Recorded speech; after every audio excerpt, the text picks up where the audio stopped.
আসসালামু আলাইকুম, সবাইকে স্বাগত জানাচ্ছি বিডি ফিউজে। আপনাদের সঙ্গে আছি আমি শরফি দিবা। ইরানি ইসরায়েলের সাম্প্রতিক হামলা মধ্যপ্রাচ্যে উত্তেজনা চরম মাত্রায় বাড়িয়ে দিয়েছে। অপারেশন রাইজিং লায়ন নামের এই অভিযানের মাধ্যমে ইরানের সাথে সরাসরি সংঘাতে জড়ানোর কৌশল নিয়েছে ইসরায়েল। ড্রোন আর ব্যালিস্টিক মিসাইল দিয়ে পাল্টা জবাব দিয়েছে ইরান। এটা শুধু প্রত্যাশিতই ছিল না, বরং নিজেদের গ্রহণযোগ্যতা আর জাতীয় মর্যাদা ধরে রাখার জন্য তেহরানের এই জবাব দেয়া ছাড়া উপায় ছিল না। এই পাল্টা হামলা একটা বিপজ্জনক সহিংসতার চক্র তৈরি করেছে, যেটা যে কোনো সময় নিয়ন্ত্রণের বাইরে চলে যেতে পারে। দুই দেশের সামনেই এখন অনিশ্চিত ভবিষ্যৎ অপেক্ষা করছে। যে কোনো সময় পুরো মধ্যপ্রাচ্য এই সহিংসতায় জড়িয়ে পড়তে পারে। বিস্তারিত থাকছে হায়দার সাইফের প্রতিবেদনে।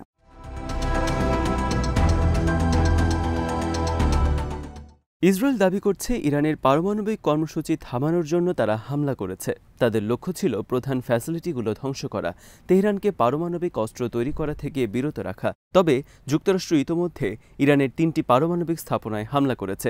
এর মধ্যে ফিরদো ফ্যাসিলিটি রয়েছে। এটি মাটির অনেক গভীরে। এই স্থাপনাটির ঠিক কতটা ক্ষতি হয়েছে তা স্পষ্ট নয়। ইরান অবশ্য দাবি করছে যুক্তরাষ্ট্রের হামলার পরও স্থাপনাটির তেমন কোনো ক্ষতি হয়নি। এছাড়া স্থাপনাগুলোর সরঞ্জাম আগেই সরানো হয়েছিল।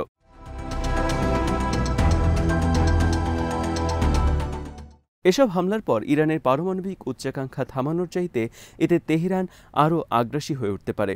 ইরান এমনকি নন প্রলিফারেশন চুক্তি থেকে বেরিয়ে এসে পারমাণবিক অস্ত্র তৈরির চেষ্টা করতে পারে। উত্তর কোরিয়া একসময় যেটা করেছিল।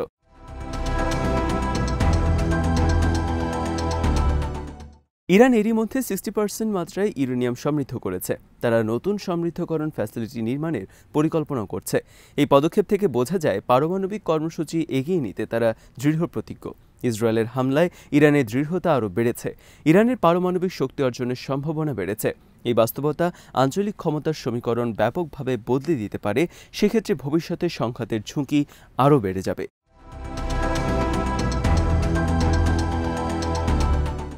ইরান আর যুক্তরাষ্ট্রের মধ্যে যে পারমাণবিক চুক্তি নিয়ে আলোচনা চলছিল, এই হামলা সেটাও ভেস্তে দিয়েছে। যে সময় ইসরায়েল হামলা করেছে তার কিছু পরেই আলোচনায় বসার কথা ছিল।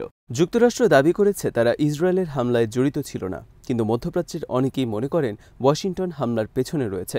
এই ধারণার কারণে ইরান যুক্তরাষ্ট্রকে এই সংঘাতে তাদের শত্রু মনে করবে। ইরান যদি উপসাগরীয় অঞ্চলে মার্কিন ঘাঁটির মতো আমেরিকান অবস্থানগুলোকে টার্গেট করে, তাহলে যুক্তরাষ্ট্র সরাসরি সংঘাতে জড়িয়ে পড়বে। এতে কূটনৈতিক সমাধানের পথ বন্ধ হয়ে যাবে, যুদ্ধ ছড়িয়ে পড়ার ঝুঁকি বাড়বে।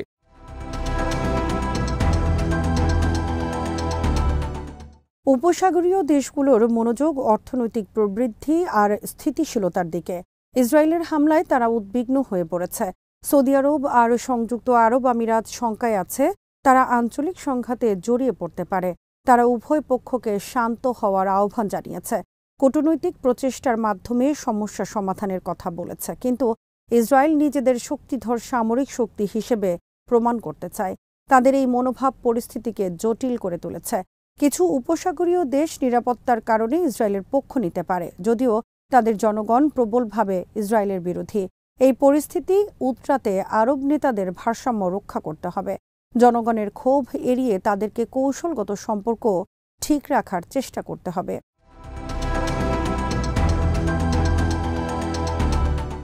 ইরানের ওপর ইসরায়েলের হামলাকে বৃহত্তর কোনো পরিকল্পনার অংশ মনে হচ্ছে। ইরানের পারমাণবিক কর্মসূচিকে টার্গেট করা ছাড়াও ইসরায়েল মধ্যপ্রাচ্যের ক্ষমতা কাঠামোকে বদলে দিতে চায়। কৌশল হিসেবে হামাস ও হিজবুল্লার মতো ইরানের মিত্রদেরকে তারা দুর্বল করে দিয়েছে। হামাস ও হিজবুল্লার ক্ষতি হলেও তারা এখনও সক্রিয় রয়েছে। পাল্টা আঘাত হানার সক্ষমতাও তাদের রয়েছে।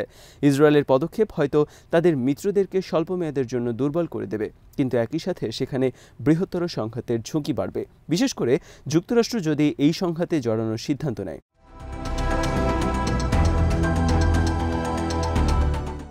সামরিক অভিযানের জন্য ইসরায়েলকে উচ্চ মূল্য দিতে হচ্ছে। গাজায় তাদের চলমান যুদ্ধে ৬০০ দিন পার হয়ে গেছে।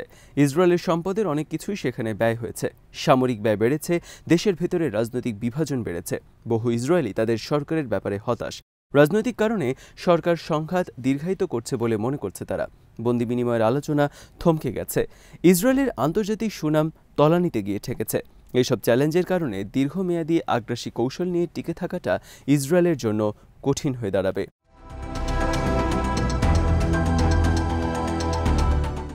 এই সংঘাতের অর্থনৈতিক প্রভাব এখন থেকেই টের পাওয়া যাচ্ছে। তেলের দাম অলরেডি বাড়তে শুরু করেছে। বিশ্ববাজারে হুমকি তৈরি হচ্ছে। সংঘাত দীর্ঘায়িত হলে তেল গ্যাসের গুরুত্বপূর্ণ পরিবহন রুট হরমুজ প্রণালী দিয়ে জাহাজ চলাচল ব্যাহত হবে, আর সেটা ঘটলে জ্বালানি সরবরাহ এবং বিশ্ব বাণিজ্যের ওপর এর ভয়াবহ প্রভাব পড়বে। উপসাগরীয় দেশগুলো তেল রপ্তানির উপর অতিমাত্রায় নির্ভরশীল।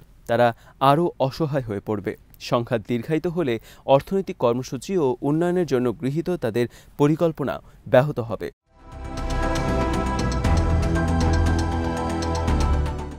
পুরো আরব বিশ্বে ইসরায়েলের পদক্ষেপ ব্যাপক ক্ষোভের জন্ম দিয়েছে। গাজায় ইসরায়েলের বর্বরতাকে সবাই গণহত্যা মনে করে। এই হামলা জনমানুষের ক্ষোভ ব্যাপক উস্কে দিয়েছে।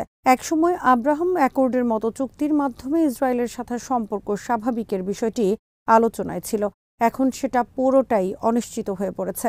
এমনকি যেসব দেশ আগেই চুক্তি করেছিল সেখানেও জনগণ চরমভাবে ইসরায়েল বিরোধী হয়ে উঠেছে।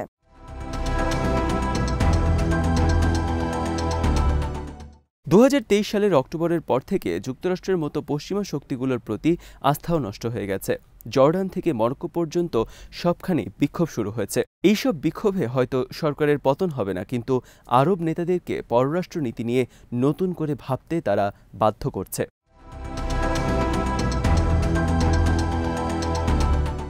ইরান পিছু হটবে না। তাদের নিজেদের গ্রহণযোগ্যতা ফিরিয়ে আনতে তেহরান পাল্টা হামলার মাত্রা বাড়াতে পারে। সাইবার হামলা হতে পারে, পশ্চিমা সামরিক ঘাঁটিকে টার্গেট করা হতে পারে, অথবা নৌ বাণিজ্য রুটে জাহাজ চলাচলেও বাধা দিতে পারে। এই ধরনের পদক্ষেপ নিলে রাশিয়া ও চীনের মতো পরাশক্তিগুলো সংঘাতে জড়িয়ে পড়বে। এতে সংঘাত আরও জটিল হবে। যুদ্ধ দীর্ঘায়িত হলে পুরো মধ্যপ্রাচ্যই অস্থিতিশীল হয়ে উঠবে। কিন্তু এর নেতিবাচক প্রভাব মধ্যপ্রাচ্য ছাড়িয়ে দূর দূরান্তে ছড়িয়ে পড়বে।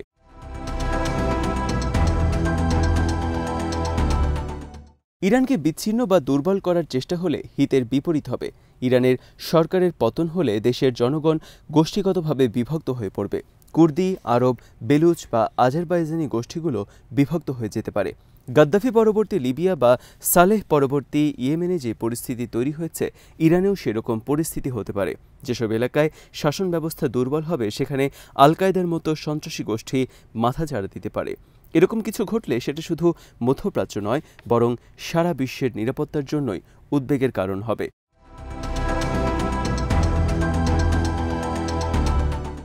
ইসরায়েলের পদক্ষেপের কারণে মধ্যপ্রাচ্যের ভঙ্গুর দেশগুলো এমনিতেই দুর্বল হয়ে গেছে। গাজা যুদ্ধ কিছু এলাকার কেন্দ্রীয় শাসন কাঠামোকে অকেজো করে দিয়েছে। সেখানে ক্ষমতার শূন্যতা তৈরি হয়েছে।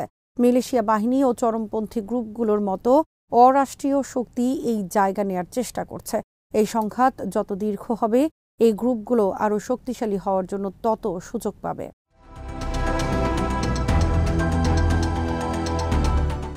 ইরানে ইসরায়েলের হামলাকে হয়তো পারমাণবিক কর্মসূচির উপর হামলা হিসেবে দেখানো হয়েছে, তবে এই হামলার বৃহত্তর লক্ষ্য হল মধ্যপ্রাচ্যে ইসরায়েলের একক আধিপত্য প্রতিষ্ঠা করা।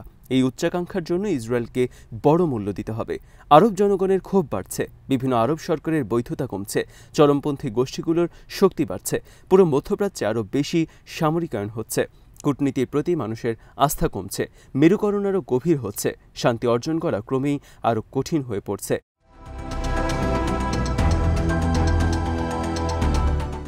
মধ্যপ্রাচ্য এখন দীর্ঘমেয়াদী অনিশ্চয়তার ঝুঁকির মধ্যে পড়ে গেছে। উন্নয়ন পরিকল্পনাগুলি ভেস্তে যাচ্ছে, জোটগুলো ভেঙে পড়ছে, বৃহত্তর যুদ্ধের আশঙ্কা বাড়ছে। এই যুদ্ধ আয়ত্তের বাইরে চলে যেতে পারে। বৈশ্বিক পরাশক্তিগুলো এখানে যুক্ত হতে পারে। নিজের অবস্থান সংহত করতে ইসরায়েল যে যুদ্ধ শুরু করেছে সেটা শেষ পর্যন্ত বৃহত্তর আঞ্চলিক সংকটে রূপ নিতে পারে। এর পরিণতি বহু বছর ধরে মানুষকে ভোগ করতে হবে। পুরো মধ্যপ্রাচ্য এখানে হুমকিতে পড়বে।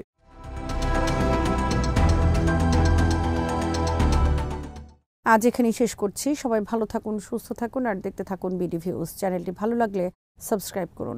সংযুক্ত থাকুন আমাদের ফেসবুক পেজে। আল্লাহ হাফেজ।